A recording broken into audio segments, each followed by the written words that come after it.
세상에는 많은 일꾼들이 있습니다.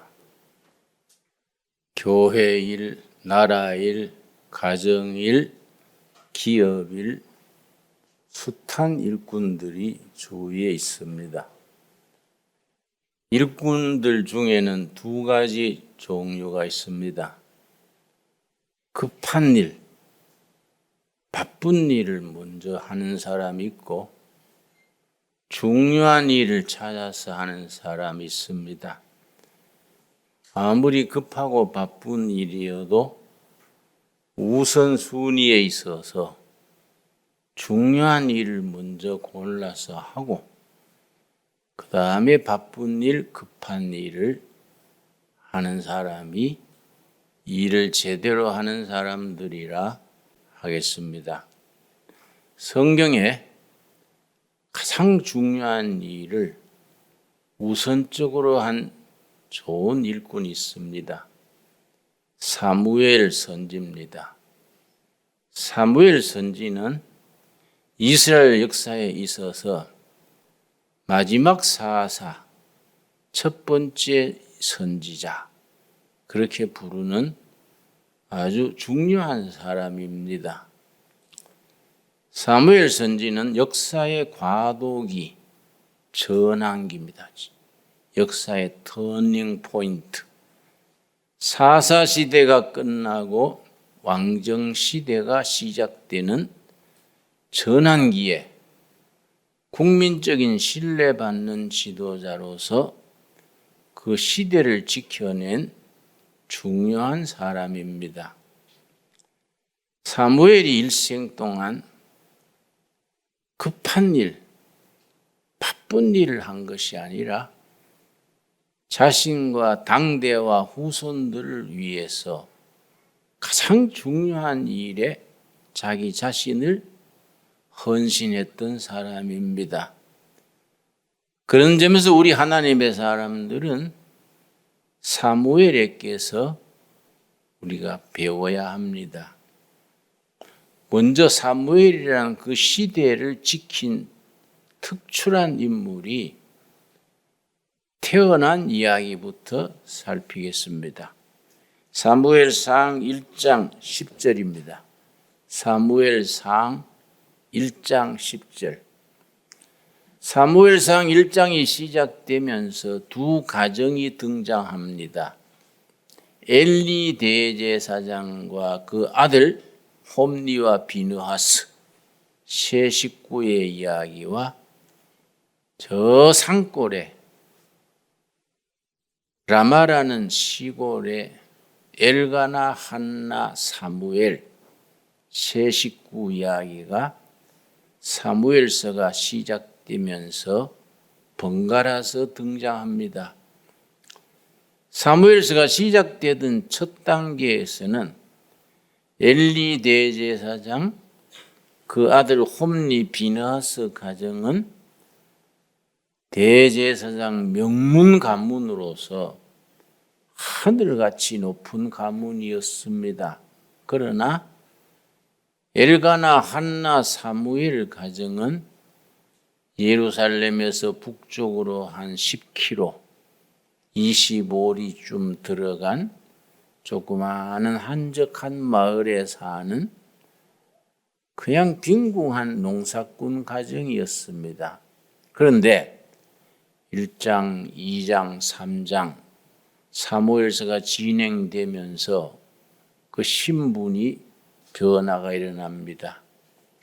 시작할 때 하늘같이 높았던 명문 가문 엘리 그 아들 홈리 비느하스 가문은 점차로 기울어지고 가장 미천한 자리에 있던 엘가나, 한나, 사무엘 가정은 당대의 최고의 명문 가문으로 신분의 변화를 일으키게 됩니다.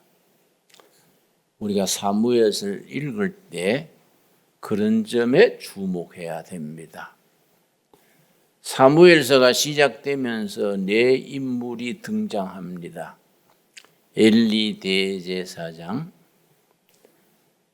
엘가나, 한나 시골 부부 사울 왕, 다윗 왕, 사무엘서의 네 주인공입니다. 그런데 네 사람의 주인공 중에 두 사람은 완전히 인생을 실패로 끝난 인생으로 끝나고, 다른 두 사람은 최고로 성공하는 가문으로 마무리가 됩니다. 그래서 사무엘서를 읽을 때 그 점에 우리가 관심을 기울이고 우리 자신에게 주시는 교훈으로 마음에 새겨야 합니다. 엘리 대제사장과 사울 왕은 실패한 대표인데 그들이 왜 실패했는가? 엘리 대제사장은 당대 최고 대제사장 가문으로서, 사울은 이스라엘 통일 왕국의 초대 왕으로서 왜 그렇게 실패하게 됐는가? 사무엘과 다윗 왕은 미천한 데서 시작을 해서 어떻게 그렇게 성공할 수 있었는가? 성경 그것을 아주 구체적으로 일러줍니다. 자, 사무엘상 1장 10절 말씀. 사무엘이 태어나는 이야기입니다. 한나가 마음이 괴로워서 여호와께 기도하며 통곡하며 서원하여 이르되, 사무엘의 어머니가 한나입니다. 요즘 말하면은 시골 조그마한 교회의 권사급입니다. 성전에 가서 눈물로 통곡하며 기도했습니다. 기도 제목은 딱 한 가지입니다. 아들이 없어서. 하나님, 대를 이어갈 아들이 없습니다. 눈물로 통곡하면서 기도하고 서원하기를, 하나님께서 허락하셔서 내 태를 열어주셔서 아들을 주시면 평생에 하나님 일꾼으로 바치겠습니다. 그 한나의 기도를 엘리 대제사장이 사연을 알고 축복 기도해 줍니다. 17절, 1장 17절. 엘리가 대답하여 이르되, 편안히 가라. 이스라엘의 하나님이 너가 기도하여 구한 것을 허락하시기를 원하노라. 엘리 대제사장이 본인은 영적으로 대단히 어둡고 비만이고 영적으로 분별이 없는 대제사장이었지만은 하나님은 그 직책을 높이시기 때문에 엘리 대제사장이 한나의 눈물의 기도를 축복할 때 응답받게 했습니다. 20절. 한나가 임신하고 때가 이르매 아들을 낳아 사무엘이라 이름하였으니, 이는 내가 여호와께 그를 구하였다 함이더라. 통곡하며 기도하여 응답으로 아들을 얻은 후에 이름을 사무엘이라고 지었습니다. 성경에서 엘자가 들어가면은 하나님입니다. 임마누엘, 엘로힘, 사무엘, 엘사다이, 엘이 하나님입니다. 엘을 히브리 발음으로 말하면 엘이고 아람 발음으로 말하면 알라입니다. 그 하나님께서 하나님께 기도하여 낳은 아들이다. 그래서 사무엘이라 이름 지었습니다. 이 이름이 중요한 것이, 지금 우리들도 다 사무엘입니다. 왜 사무엘이냐? 우리도 기도하면 응답받는 길이 다 열려 있습니다. 나는 김사무엘, 박사무엘, 우리가 다 사무엘입니다. 우리도 지금 존귀하신 하나님 앞에 마음을 열고 겸손히 기도하면 응답받는 길이 다 열려 있습니다. 그래서 우리가 다 사무엘입니다. 네, 그렇게 표현합니다. 사무엘이라는 이름, 여호와께 기도하여 얻었다. 그런 의미의 사무엘은 이거는 보통 명사다. 이거는 누구든지 그 길이 열려 있기 때문에 고유 명사가 아니라 보통 명사다. 그렇게 표현합니다. 그렇게 얻은 아들이 너무 감사해서 어린 아기를 포대기에 안고 성전에 가서 감사 기도를 드립니다. 사무엘상 2장입니다. 그래서 한나의 기도, 사무엘서 2장입니다.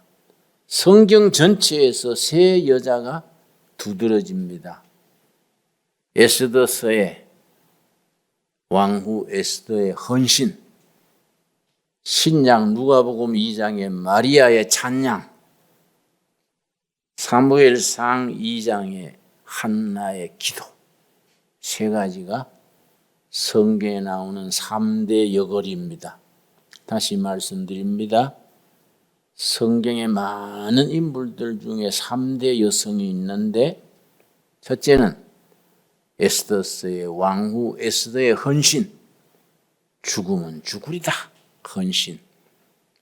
누가복음 2장의 마리아의 찬양, 사무엘상 2장의 한나의 기도.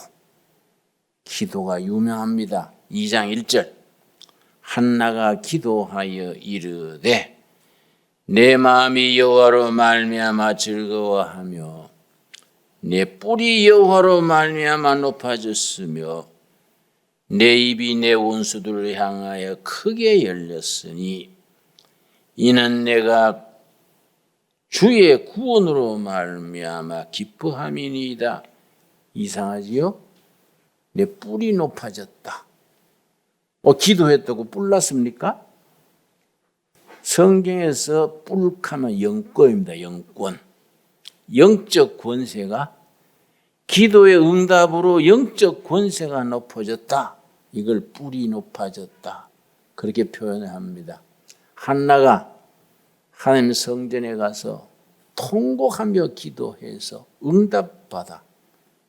응답받음으로 영적 권세가 뿔과 같이 높아졌다. 그렇게 표현합니다. 내 뿔이 원수들로 여호와로 말미암아 높아졌으며 내 입이 내 원수들을 향하여 크게 열렸으니 하나님의 임재하심을 복음의 능력을 담대하게 전할 수 있는 입이 열리는 겁니다. 어떤 자매님들은 평소에는 조용하게 말 한마디 안 하고 가만히 계시는데 전도할 때 보면 아주 줄줄줄줄 달변을 토합니다. 입이 열린 거지요. 복음 전하는데 입이 열렸다 그렇게 말합니다. 그런데 6절에서 8절까지가 한나의 기도. 아기를 포대기에 안고 성전에서 기도 드리는데 그 어머니의 기도가 그대로 이루어지는 겁니다. 그게 한나의 미래입니다. 6절, 2장 6절. 여호와는 죽이기도 하시고 살리기도 하시며 수월에 내리기도 하시고 거기에서 올리기도 하시는도다. 7절. 여호와는 가난하게도 하시고 부하게도 하시며 낮추기도 하시고 높이기도 하시는도다. 사람이 성공 실패, 넘어지느냐 일어나느냐 성공하느냐 실패하느냐가 하나님의 손길에 달려있다. 그의 뜻입니다. 8절. 가난한 자를 진토에서 일으키시며, 진토는 거름더미, 먼지더미입니다.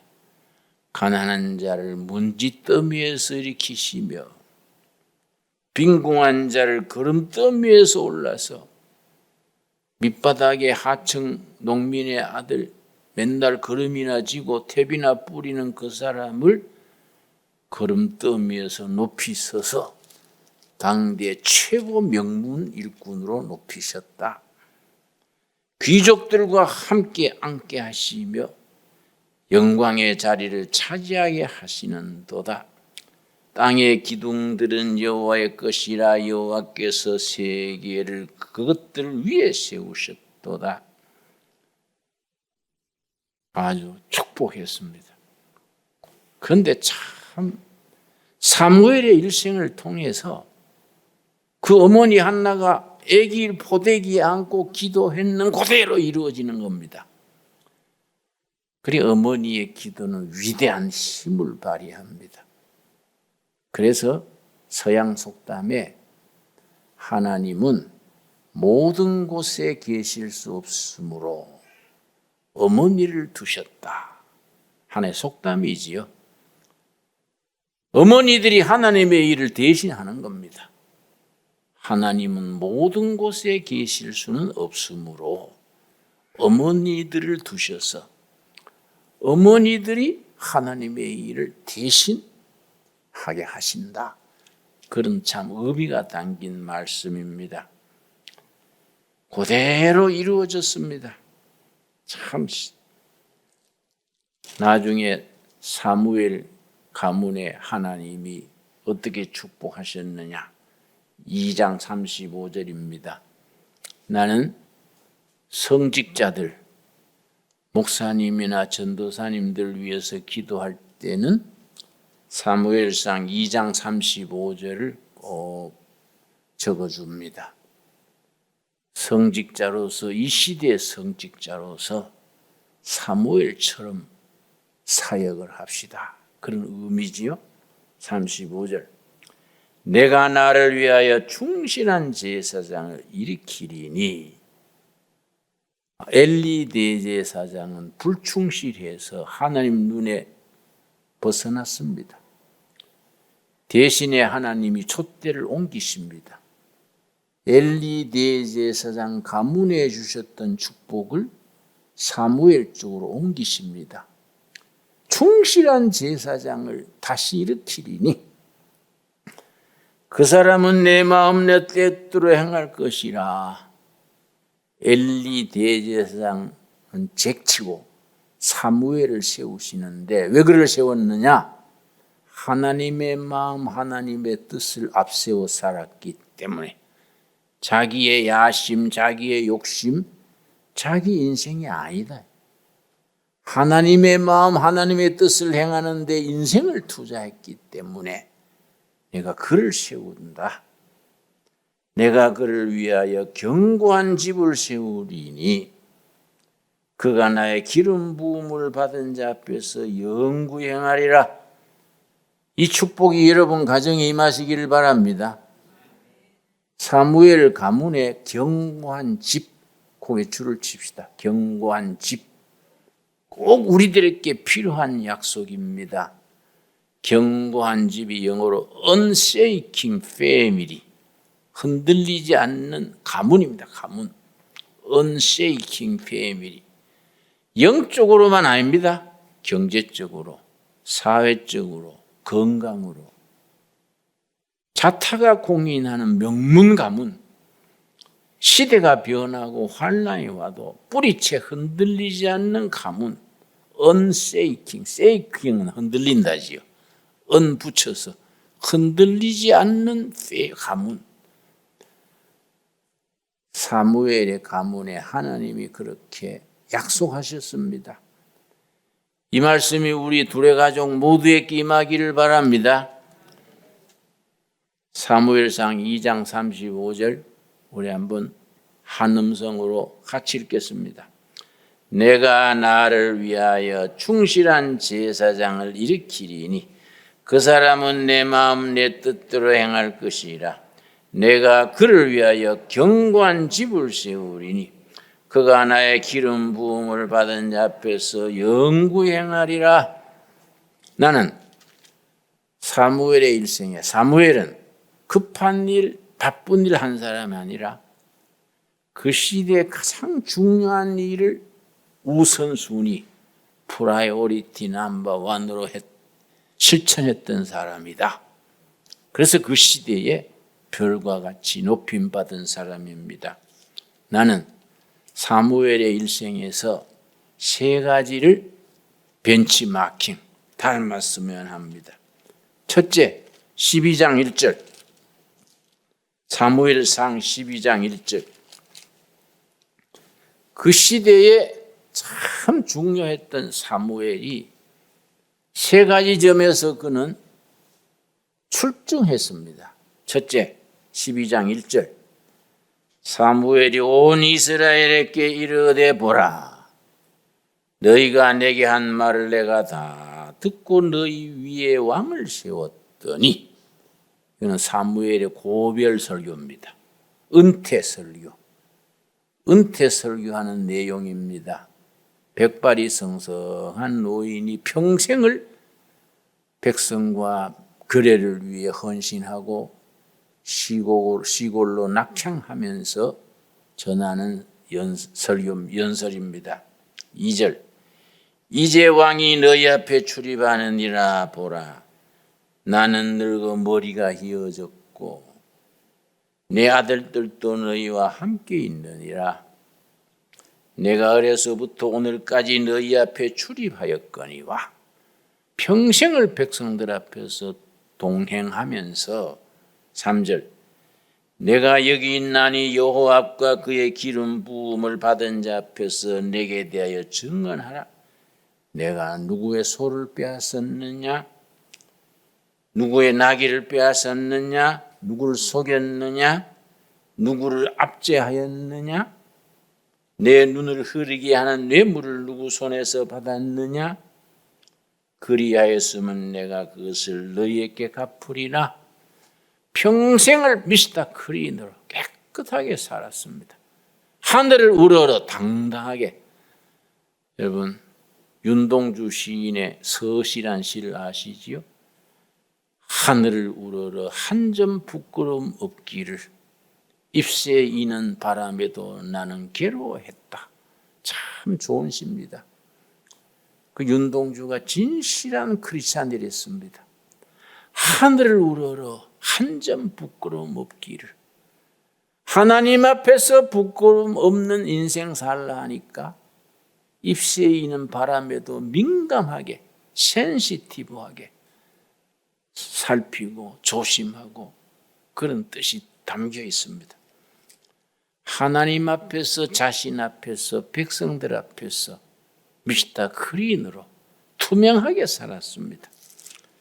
세월이 갈수록 우리가 느끼는 것이 깨끗하게 사는 것이 명예입니다. 깨끗하게 사는 것이 명예입니다. 두 번째 사무엘의 역할이 12장 23절, 12장 23절. 나는 너희를 위하여 기도하기를 쉬는 죄를 여호와 앞에 결단코 범하지 아니하고 선하고 의로운 길을 너희에게 가르칠 것인즉 영적 지도자로서 당대의 백성들을 위하여 기도하기를 쉬는 죄를 짓지 않겠다. 계속적인 백성을 위한 중보기도, 난세 어려움을 당하는 백성들을 위해서 밤낮으로 중보기도의 제단을 한결같이 쌓았습니다. 기회 있을 때마다 하나님의 길을 가르쳤습니다. 그 영적 지도자의 몫이지요. 중보기도입니다.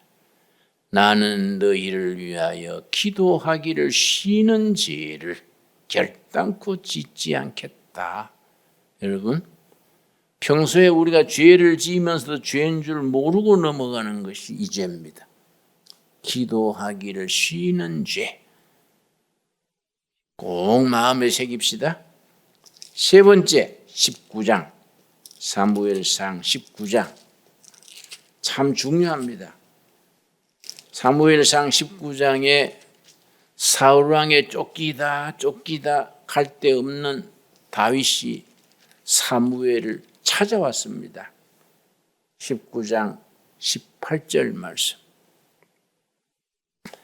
다윗이 도피하여 라마로 가서 사무엘에게로 나아가서 사울이 자기에게 행한 일을 다 전하였고 다윗과 사무엘이 나요스로 가서 살았더라. 19절 같이 읽겠습니다. 어떤 사람이 사울에게 전하여 이르되 다윗이 라마 나요스에 있더이다. 워낙 질투심 많은 사울이 자기의 정적인 차세대 지도자가 될 다윗을 없애려고 정예 군사 3,000명을 전국에 풀어서 다윗이 처소를 알리거나 다윗을 체포하는 자는 특진에다가 특채를 주겠다. 이 공포하니까 이스라엘 나라가 강원도만한데 3,000명을 풀어놨으니 뭐 어떻게 할 수 없지요. 다윗이 도망다니다가 사무엘 문하로 갔습니다. 워낙 존경받는 사무엘인지라 그 밑에 가서 몸을 의탁하려고 즉각 정보가 들어가서 다윗이 사무엘의 라마 나요스에 숨어 있습니다. 정보가 들어간 거지요. 나요스 중요합니다. 나요트. 라마 나이요트. 원문이 나이요트. 기숙사, 공동체, 합숙소 이런 뜻입니다. 공동체란 말입니다. 뜻을 같이 하는 동지들이 함께 모여서 낮에는 같이 노동해서 경제 자립하고 밤에는 함께 민족이 나갈 길을 찾고 그 시대에 하나님의 뜻을 찾는 동지들의 모임이 나이요트입니다. 사무엘의 고향 라마에 세워졌기 때문에 라마 나요스입니다. 이게 참 위대합니다. 백발이 성성한 노인이 은퇴해가지고 넘 같으면 손자들 재롱이나 보고 낚시나 다니고 어영구영 장기나 뜨고 살 텐데 사무엘은 백발이 된 뒤에 제일 중요한 일을 합니다. 고향에 가서 공동체 만들어가지고 전국에 뜻있는 젊은이들이 모여서 낮에는 같이 노동해서 경제 자립을 하고 저녁에는 하나님 앞에 길을 묻는 기도를 하고 이 나라는 어디로 가야 될 것인가? 이 백성은 어떻게 살아야 할 것인가? 기도하고 토론하고 길을 찾는 공동체를 이루었습니다. 라마 나요스입니다. 다윗이 거기에 들어갔습니다. 거기서 사무엘이 죽을 때까지 다윗을 지도합니다.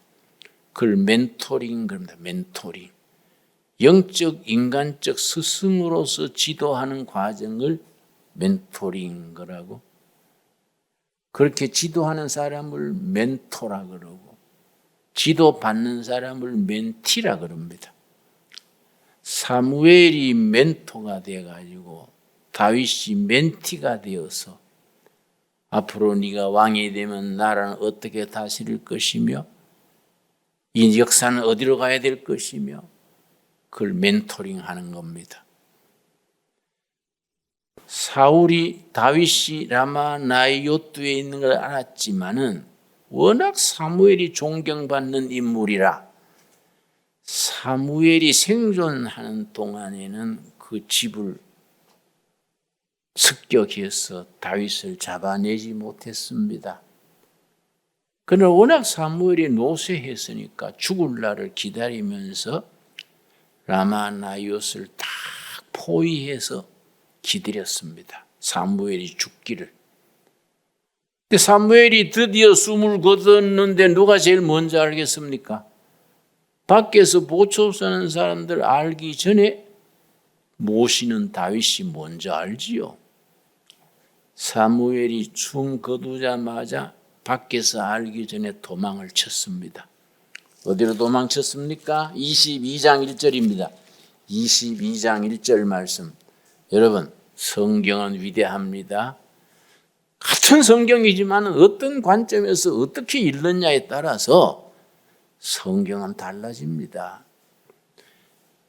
22장 1절 그러므로 다윗이 그곳을 떠나 우여곡절을 거쳐서 그곳이 어디겠습니까? 라마나이오트를 떠나 아들람굴로 도망하며 그의 형제와 아버지의 온 집이 듣고 그리로 내려가서 그에게 이르렀고 환난당한 모든 자와 빚진 모든 자와 마음이 원통한 자가 다 그에게로 모였고 그는 그들의 우두머리가 되었는데 그와 함께한 자가 400명 가량이었더라. 다윗이 아들람굴의 국경 지방 변두리에 마실 물도 부족하고 먹을 거리도 없고 아주 참 어려운 곳에 땅굴에 숨었습니다. 굴 이름이 아들람굴입니다. 그게 입에서 입으로 전해지니까 전국에서 그 소문 듣고 원통한 일 당한 자, 부도당한 자, 회사에서 해고당한 자, 모함당한 자, 뜻을 품고 있는데 별 길이 없는 자, 선한 야심과 앰비션을 가진 사람들이 모였어요. 그 사람들이 몇 명이라고요? 400명. 다윗이 자연히 거기에 우두머리 대장이 됐습니다. 거기서 다윗 왕국이 건설됩니다. 마실 물도 부족하고 먹을 거리도 없고 하루하루 기적으로 살아가는 사람들이 비전을 가지고 꿈을 꾸고 기도하고 응답받고 위대한 다윗 왕국을 건설하는 핵심 일꾼이 됐습니다. 일본의 명치 유신이 1868년에 성공했는데 명치 유신이 성공하게 뒷받침했는 한 사람이 있습니다. 요시다 소인이라고. 요시다 소인. 이 사람 요시다 소인이요. 시골의 허름한 집에서 일본은 앞으로 이 길로 가야 된다. 일본 정신의 서양의 문명을 받아들여서 동도서기라는 동도. 일본 동쪽의 도와 서양의 문명 길을 합쳐서 동도서기로 일본이 현대화를 해야 한다. 산업화를 해야 한다. 요시다 소인이 그 집에서 2년 남짓 젊은이들을 가르쳤는데 90명 길렀습니다. 90명. 90명 중에서 절반은 진행하는 과정에 다 사라져갔습니다. 칼을 맞아 죽고 화살 맞아 죽고 감옥에서 죽고 요시다 소인도 나중에 사형당했습니다. 그 밑에서 배운 90명 중에 절반은 전사하고 절반이 메이지 유신, 명치 유신을 성공시켰는데 우리가 잘 아는 이토 히로부미, 명치 유신을 성공시키는 사이고 다카모리 이런 인재들이 사카모토 료마 이런 인재들이 그 배출됩니다. 여러분 예수님이 가장 중요한 걸 했습니다. 예수님이 3년 사역에 모든 시간과 정력의 80%를 어디다가 소비했습니까? 가르치고 병자 고치고 다 하셨는데 아닙니다. 12 제자를 집중해서 키우는 것. 가장 중요한 일입니다. 우리는 중요한 일에 인생을 투자해야 됩니다. 우리는 자꾸 바쁜 일, 급한 일에 따라다니다가 보면은 세월은 가고 청춘은 가고 남는 건 없어요. 우리가 엄숙하게, 그래서 안식일이 중요합니다. 안식일에 모든 일을 중단하고 홀로 가족이 모여서 우리에게 가장 중요한 일이 뭐인가 생각해야 됩니다. 가장 중요한 일. 바쁘게 돌아치다가 과로로 죽는 사람도 있습니다. 바쁘게 돌아다니다가 헛송세월합니다. 중요한 일, 중요한 일. 예수님은 12제자 챙기는 것을 가장 중요한 일로 투자하셨습니다. 시간의 80%를 거기 투자했습니다. 사무엘이 그랬습니다. 사무엘이 라마나이오트의 청년들을 마지막 정열을 기울여서 혼을 불어넣고 거기서 영감을 받은 다윗이 아들람 굴에 가서 거기서 모인 400명과 미래를 논했습니다. 그들이 그 아들람 굴에서 뭘 생각하고 뭘 기도했습니까? 시편 57편입니다. 시편 57편. 거기에 그들이 어떻게 살았는지 분명하게 기록되어 있습니다. 그래서 성경은 이렇게 연결을 해서 읽으면은 읽을수록 깊이가 있는 겁니다. 그 굴 속에 숨어가지고 하루하루 살아가는 것이 각박한 현실인데 어떻게 지냈습니까? 57 글자 밑에 관로가 있고 글자가 있지요. 다윗의 믹담시, 인도자를 따라 알다스에세 맞춘 노래. 인도자는 성가대 지휘자를 말합니다. 성가대 지휘자의 지휘에 따라 아리랑 곡에 맞춰 부를 것, 그런 식입니다. 다윗이 사울을 피하여 굴에 있던 때에, 무슨 굴입니까? 아들람 굴에 있을 때에, 그때 이들이 생각하고 기도하고 꿈꾸고 대화했던 내용이 57편입니다. 첫째 1절, 하나님이여 내게 은혜를 베푸소서, 내게 은혜를 베푸소서. 내 영혼이 주께로 피하되 주의 날개 그늘 아래에서 재앙이 지나기까지 피하리이다. 다윗과 그의 모인 무리는 사울의 영향을 피해서 숨어 있으면서도 사울 상대하지 않았습니다. 하나님 날개 아래 보호받고 있다. 하나님 상대했습니다. 여러분, 불경기가 오고 부도가 나고 아무리 어려운 세월이 와도 하나님의 날개 아래 보호받고 있다는 확신을 가지시게 되기 바랍니다. 이게 신앙인입니다. 신앙인. 형편과 환경에 매이지 아니하고 멀기 떨어지면 다이어트 하라는 것이구나. 멀기 생기면 갈라 먹으라는 기구나. 이 넉넉한 마음을 가져야 됩니다. 그 속에서 어떤 생각했습니까? 9절입니다. 9절. 주여, 내가 만민 중에서 주께 감사하오며 무스 나라 중에서 주를 찬송하리이다. 아들람굴 최악의 조건인데 감사와 찬양. 오른쪽에 감사, 왼쪽에 찬양. 여러분, 저는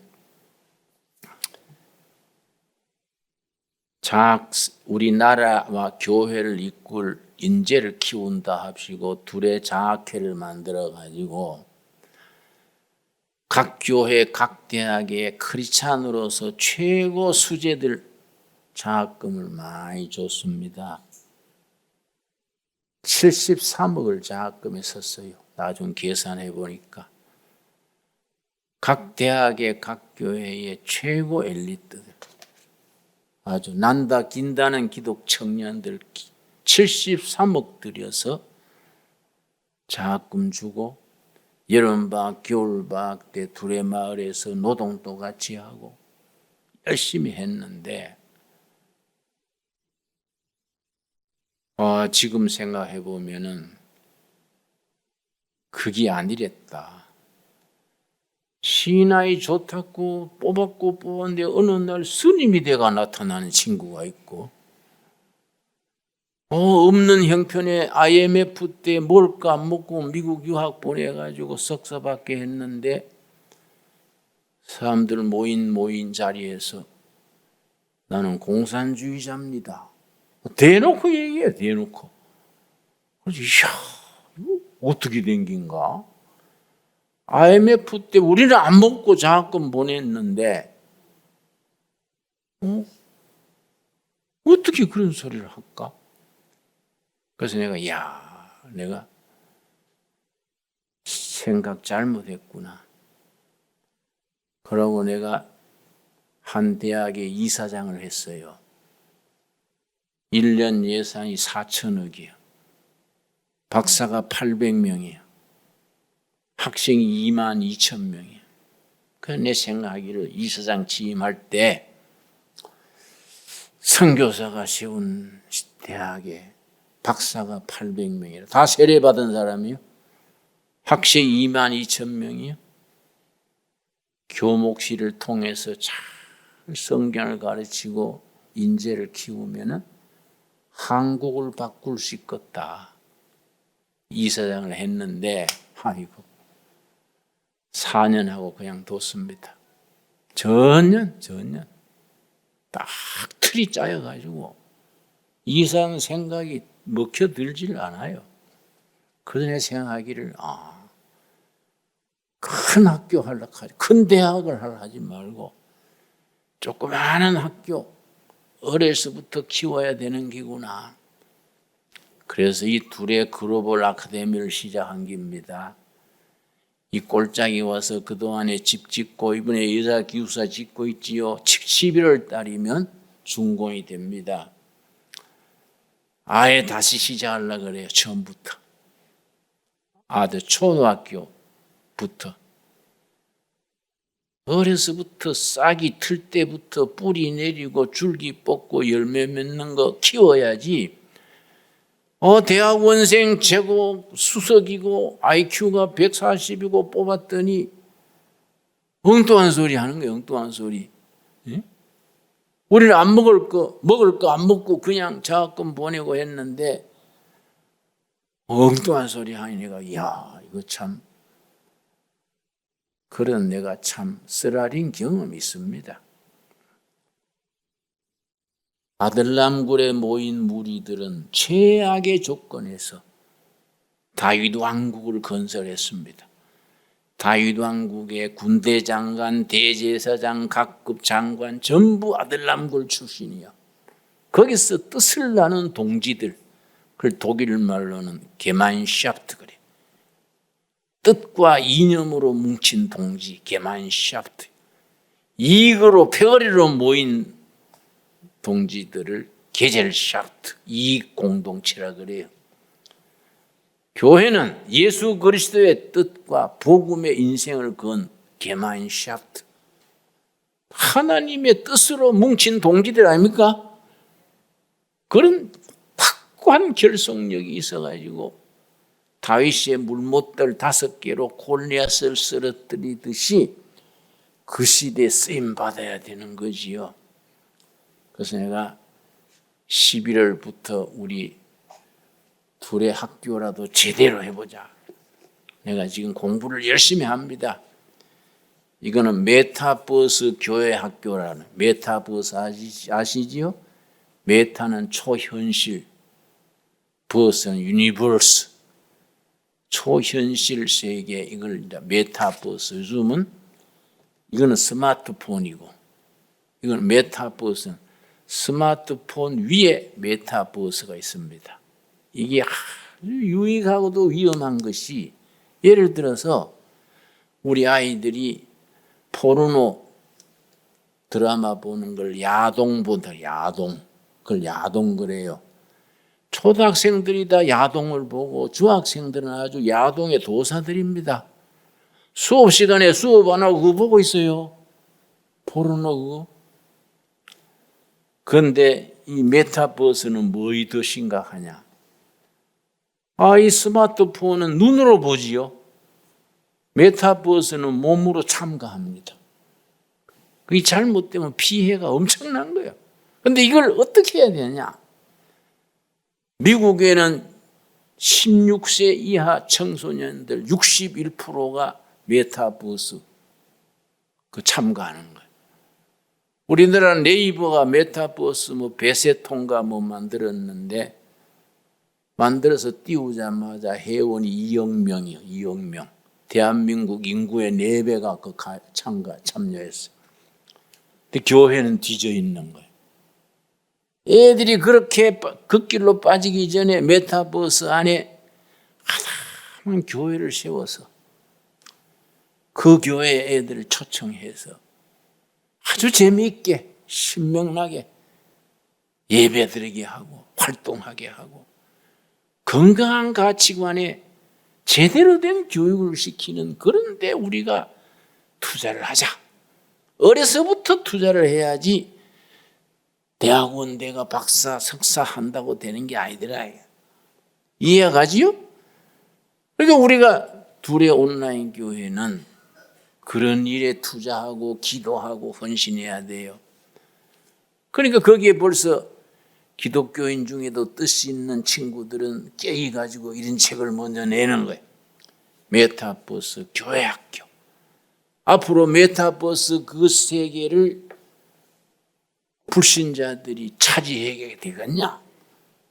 복음이 유엔주일학교 중고등부가 그 속에 파고 들어가가지고 먼저 걔들을 이끌어야지 구경만 하고 걱정만 해서 되겠냐? 교회는 시대를 앞서야 됩니다. 우리 시대의 아들랑굴이 돼야 되지요. 그들은 어떻게 해서 감사와 찬송이 있었느냐? 7절 8절입니다. 7절 8절 오늘 말씀의 결론입니다. 하나님이여 내 마음이 확정되었고 내 마음이 확정되었사오니 내가 노래하고 내가 찬송하리이다. 하나님 내 사명감을 깨달았습니다. 목숨 걸고 하겠습니다. 확정됐습니다. 8절이 뭡니까? 내 영광아 깰지어다 비파야 수금아 깰지어다. 내가 새벽을 깨우리로다. 영적으로 도덕적으로 정신적으로 어두운 한밤중에 우리는 성령의 능력으로 살아있는 하나님의 말씀으로 새벽을 깨우겠다. 청소년들의 새벽을 깨우고 시대의 새벽을 깨우고 문명의 새벽을 깨우고 내가 새벽을 깨우리로다. 멋있지 않습니까? 얼마나 좋습니까? 우리가 예수를 그래 믿어야 빛깔이 나지 그냥 예배당에 앉아가지고 졸다가 가고 지루한 설교 듣다가 짜증나가 헌금도 안 내고 가버려요. 에이 가다가 오뎅 사 먹고 말자 하고. 예수를 그래 믿으면요 그거 본질이 아니죠. 본질이. 내가 새벽을 깨우리로다. 그래서 지금 둘의 글로벌 아카데미는 정부에서 학교를 쓰지 말라 그래요. 스쿨. 왜 못 씁니까? 교육감이 찾아왔어요. 학교를 쓰려면 정부 지시를 받으세요. 뭔 지시 받아요? 성경도 가르치면 안 되고 학생들 보내면 다 받아야 되고 그렇다고 그렇게 보조해 주는 것도 아니고 나는 그래 못하겠습니다. 성경 가르치고 사람 만들어야지 그런 거 되겠어요? 그랬더니 그럼 학교 이름 쓰지 마세요. 안 쓰지 그래서 우리가 글로벌 아카데미요. 아카데미나 학교나 같은 거 아닙니까? 하는 짐에 한번 멋지게 하자. 그래서 우리 학교가 메인 캠퍼스입니다. 5나라의 분교를 세웠습니다. 벌써 세웠어요. 미국 LA, 호주 시드니, 이스라엘 예루살렘, 스페인 마드리드. 벌써 분교들이 썼어요. 여기에서 1년간 성경 공부하고 체육 열심히 체력 단련하고 영어를 공부해야 돼.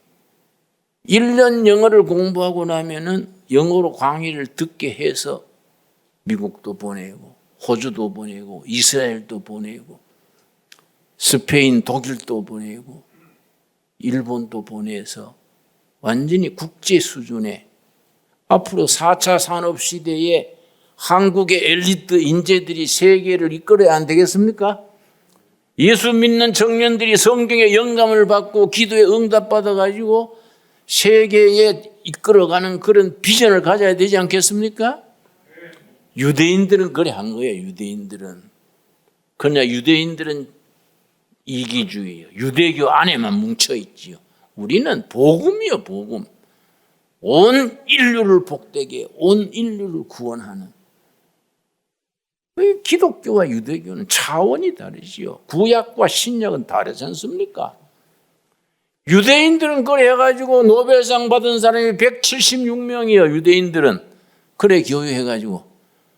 우리는 아직 노벨상 받은 사람이 김대중 전 대통령 평화상밖에 없지요.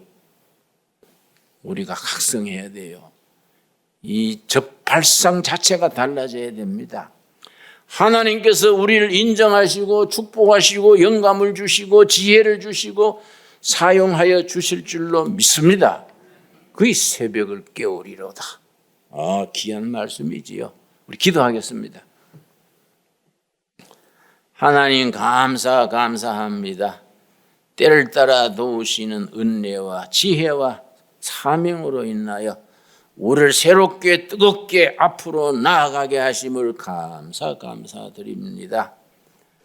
사무엘이 노후에 세웠던 라마나이오트, 다윗이 배운 대로 실천했던 아들람굴이 이 골짜기가 되게 하시고 우리가 하나님의 뜻을 받들어 세계로 뻗어가는 한국의 청년들, 크리스찬들을 길러서 세계를 빛내는, 한국을 빛내는, 한국 교회를 빛내는 일꾼도로 기를 수 있게 하여 주시옵소서.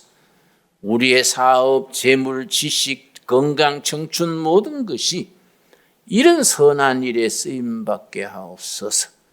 예수님 이름 받들어 기도드렸사옵나이다. 아멘.